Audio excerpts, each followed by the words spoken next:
बदिंग stocks में अब सबसे पहले बात करते हैं ज्वेलरी स्टॉक्स की। आज ज्वेलरी शेयरों में सर दमदार एक्शन देखने को मिला। टाइटन तो लगातार नए रिकॉर्ड हाइस बना ही रहा है। इसके अलावा आप देखिए थंगा मिल, सेनको गोल्ड, टीबीजी, राधिका ज्वेल, ये सारे स्टॉक्स हैं जो कि मजबूत बिजनेस अपडेट्स आ रहे हैं ना, उस वजह से आज फोकस में है।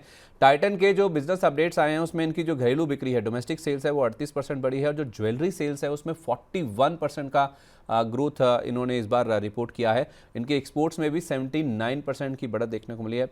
प्राइजेस बढ़े हैं, आई थिंक गोल्ड के, उसका भी इम्पैक्ट है इसमें। और इन्होंने कुछ 54 नए स्टोर खोले हैं जहाँ तक Q3 की बात है, और कुल स्टोर संख्या बढ़कर ऑलमोस्ट 3400 के आसपास पहुंच गई है।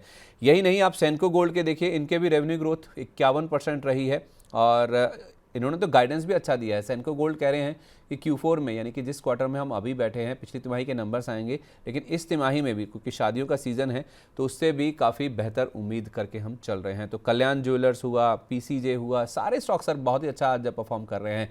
ज्वेलरी स्टॉक्स में सर ये जो रनअप आज स्टार्ट हुआ है, ये नई तेज़ी है, बड़ा अप मूव है, या फिर प्रॉफिट बुकिंग का मौका?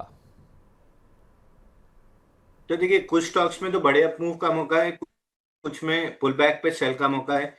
सेनको दोनों में नहीं फॉल करता है, क्योंकि सेनको में 663 पे बाइंग क्लाइमेक्स हुआ था, 220 का टारगेट था और लो बन चुका है इसमें 226 का, तो पुल बैक दे रहा है। सेनको में बहुत अच्छा कोई ट्रेड नहीं है, 410 तक पुल बैक ले सकता है। टाइटन आपको याद है, बॉक्स लो के आसपास 3080 3040 के आसपास हमने 4200 रुपए की बात की थी कि all time high plus 10% extension लेके 4200 तक आ सकता है। अब चूंकि 4200 हिट हो चुका है, यहाँ पे फ्रेश बाइंग नहीं बनती है। ट्रेलिंग स्टॉप लॉस के सहारे पोजीशन होल्ड करना चाहिए। नेशनल एल्यूमिनियम याद कर लीजिए, जिसने टारगेट लगाया वो निकल चुका है, जिसने ट्रेलिंग हम्म। स्टॉप लॉस लगाया वो पूरी 80% की मूव प्ले कर रहा है। हम्म। टाइटन में अब आपका ट्रेलिंग स्टॉप लॉस आना चाहिए 4200 रुपए का। 4200 टूटे तो प्रॉफिट बुक करके एग्जिट कीजिए, नहीं टूटे तो जब भी नया स्विंग लो बने स्टॉप लॉस उस पर रिवाइज कर लीजिए। दूसरा, आज हमने दो स्टॉक्स बाई दिए हैं। राज रतन 503 रुपए कुछ में बाई दिया है। राज रतन 502.50 में बाई दिया है, 520 रुपए चल रहा है। इस स्टॉक में एक कपनल पैटर्न का ब्रेकआउट आया है। ऑलमोस्ट वीकली पे अगर देखेंगे, 36 हफ्ते का आईपीओ, 36 हफ्ते का कपनल पैटर्न ब्रेकआउट है। ओपन लो है करंट वीक में 466। इस ब्रेकआउट का टारगेट बनता है 614 रुपए। और थंगमलाई 3-4 बार आप ही के चैनल पे बाई दे चुका हूं। वीकली चार्ट पे अगर देखेंगे तो बहुत परफेक्ट फ्लैग है। 3 हफ्ते में स्टॉक ने 74% की मूव दी थी, नवंबर अक्टूबर एंड और नवंबर फर्स्ट वीक में। 3 6 2 8 हफ्ते की टाइट रेंज के बाद करंट वीक पे फाइनली ब्रेकआउट आया है 3286 पे, जिसका स्टॉप लॉस बनता है 3151 और टारगेट बनता है 4000 रुपए। तो थंगमलाई आज फिर हमने बाई दिया है। नहीं, थंगमलाई कल परसों में बाई दिया था, आज राजरत्न बाई दिया है। सर ये जो छोटे छोटे स्टॉक्स हैं, टीबीजी, सेनको गोल्ड, इनमें क्या करना है? सेनको में तो कुछ भी नहीं बनता। टीबीजी में एक बाउंस बैक 204, सेनको में बाउंस बैक 410। और पीसी ज्वेलर्स फाइनली 1054 के नीचे 1 2 3 4 5 6 7 हफ्ते काटने के बाद वापस उसके ऊपर आने की कोशिश कर रहा है। तो मेरी लिस्ट में टीबीजी जरूर रहेगा, बट अभी इसमें समय है डेवलप होने में। टीबीजी इतनी जल्दी नहीं बनेगा, और 4 6 महीने यहाँ पे समय काट सकता है, बट इवेंचुअली अब ऐसा लग रहा है कि बेस बना सकता है। ठीक है, ओके, परफेक्ट है। इसके अलावा ना HDFC बैंक देखिए सर एक बार। HDFC बैंक में लगातार हम देख रहे हैं कि तीसरे दिन गिरावट है। और जब से इनके Q3 के बिजनेस अपडेट जारी हुए ना, उसके बाद से हम देख रहे हैं कि स्टॉक में लगातार डाउनफॉल ही आ रहा है। इनफैक्ट एक सर आज एक ब्लॉक डील भी हुई है इस स्टॉक में।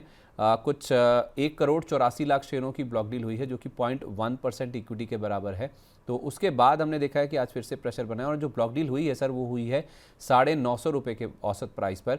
1756 करोड़ रुपए का ये सौदा है, और उसके बाद फिर से स्टॉक पे प्रेशर और बढ़ता हुआ दिखा है। तो एक तो इनके जो बिजनेस अपडेट्स आए हैं वो कमज़ोर रहे, और उसके साथ साथ ये जो ब्लॉक डील है उसने और एक्स्ट्रा प्रेशर इस पर बना दिया।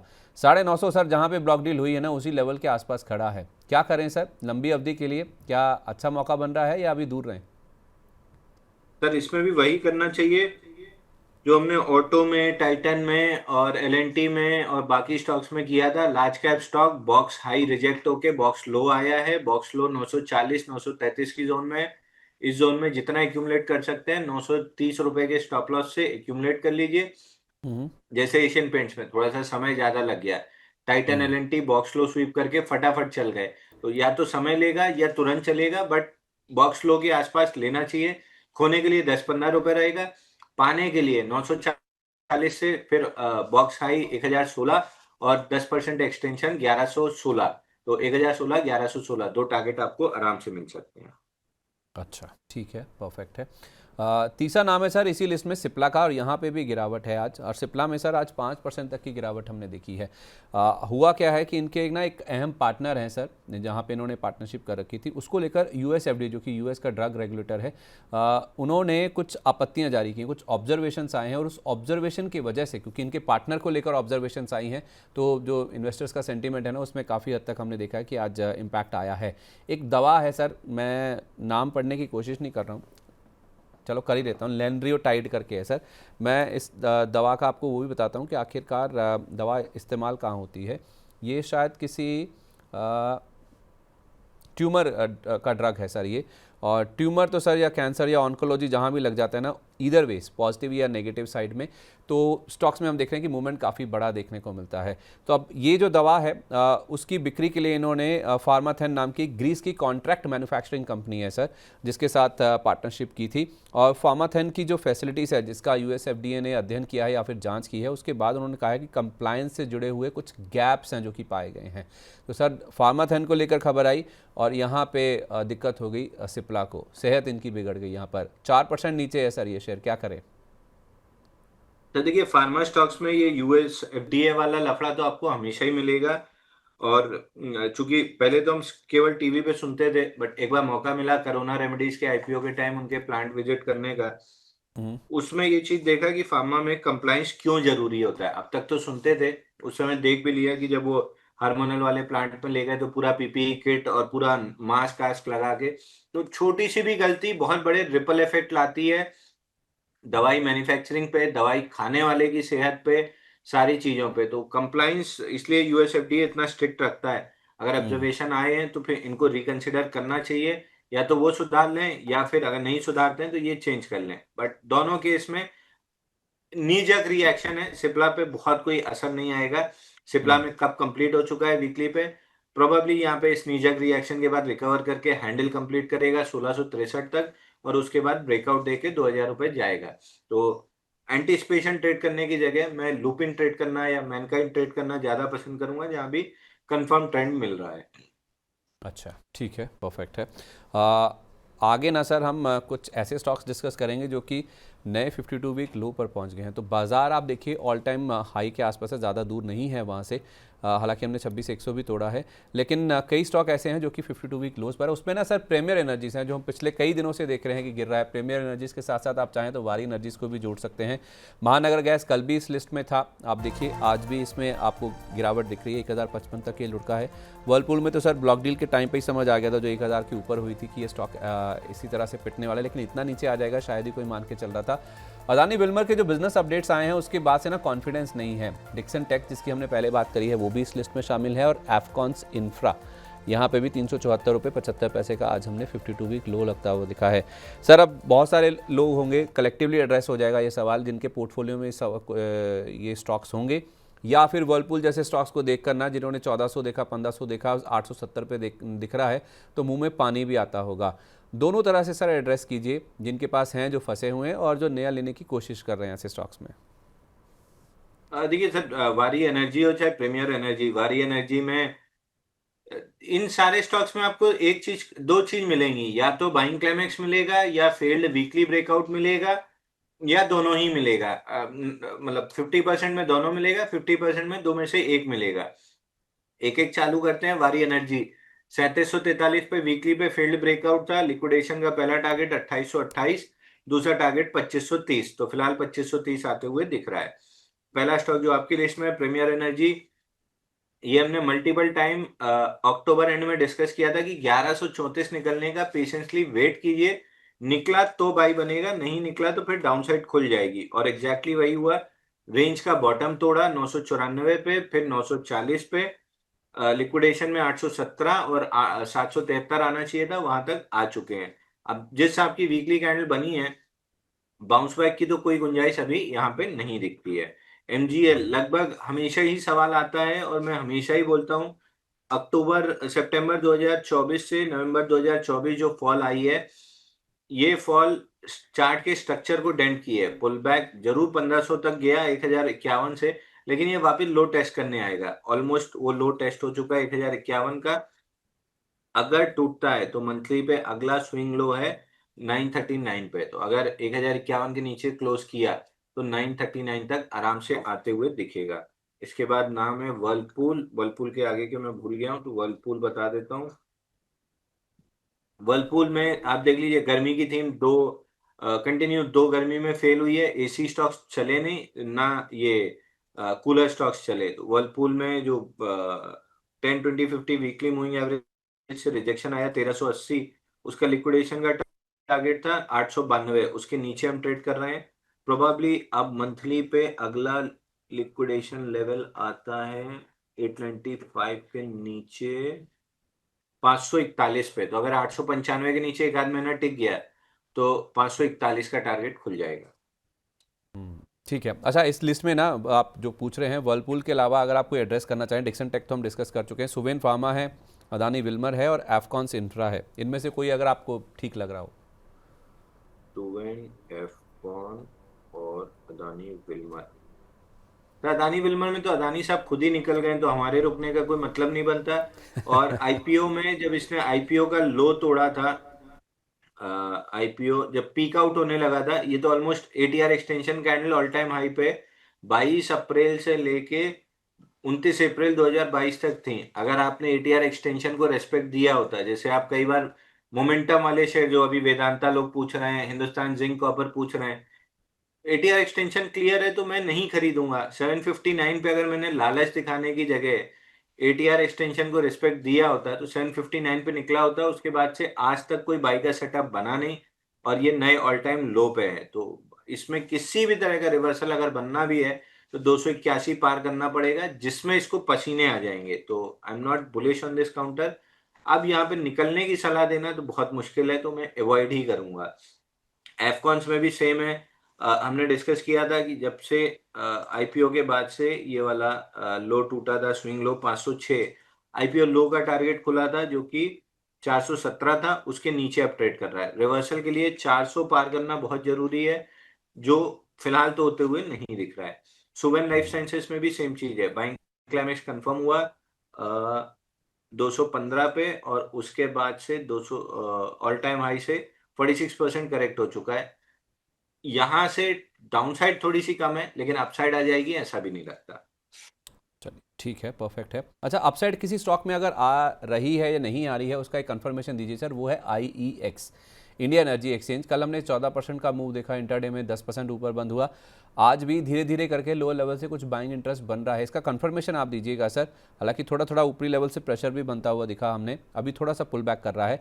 अब हुआ क्या सर, कल एप्टेल में सुनवाई थी, इनका जो CERC का ऑर्डर आया था ना मार्केट कपलिंग को लेकर, उसके खिलाफ इन्होंने एप्टेल में अर्जी दी थी। और एप्टेल की ओर से इन्होंने सफाई दी है कि अभी तक कोई ऑर्डर तो नहीं आया, ना ही कोई निर्देश आया है, लेकिन हाँ ये ज़रूर है सर, कल जो सुनवाई हुई ना उसके बाद CERC के जो वकील हैं उन्होंने ज़रूर ये कहा है कि हम इस चीज़ के इंस्ट्रक्शंस लेने के लिए एप्टेल से तैयार हैं। अगर वो कहें तो हम ऑर्डर को वापस ले सकते हैं। कुछ सर इसमें इनसाइडर ट्रेडिंग का मामला भी है।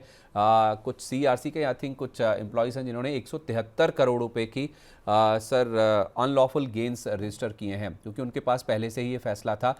और जिस दिन ये फैसला आया था ना सर, उसी दिन एक दिन में ही आपको याद होगा IEX का शेयर 30% लुढ़क गया था। तो अब ये 9 तारीख को फिर से सुनवाई है परसों, और उसमें हो सकता है कि कुछ बड़ा हो जाए। तो उसी एंटिसिपेशन में क्या सर इंडिया एनर्जी एक्सचेंज में थोड़ा लंबा चार्ट करके दिखाइए कैसे ये ऊपर से गिरा है सर। मान के चलें वही लेवल्स 200 210 220 वाले वापस आ जाएंगे? सर आईएक्स में 2022 में 227 रुपए पे बाइंग क्लाइमेक्स हुआ था, वहां से 112 आया। फिर 2024 में उसी बाइंग क्लाइमेक्स लेवल को रीटेस्ट करने गया 227 के आसपास, 240 का हाई बना। फिर ब्रेकडाउन आया जिसका टारगेट 112 है। तो इस पुल बैक में माल बेचने की कोशिश कीजिए नीचे 112, जो कि नहीं टूटना चाहिए, क्योंकि अगर टूटा तो फिर मान के चलिए कि कोई भी सपोर्ट 68 के पहले नहीं है 112 के नीचे। तो 112 में तो कोई डाउट नहीं है, 112 के नीचे फिर वहां पे डिसाइड करेंगे कि 112 पे क्या करता है। बट पुल बैक पे बेचिए 112 आते हुए दिख रहा है। पुल बैक में मेजर रेजिस्टेंस है 158 160, उसके पास एक बार सवाल पूछ सकते हैं, मोस्ट लाइकली वहां एग्जिट की सलाह रहेगी।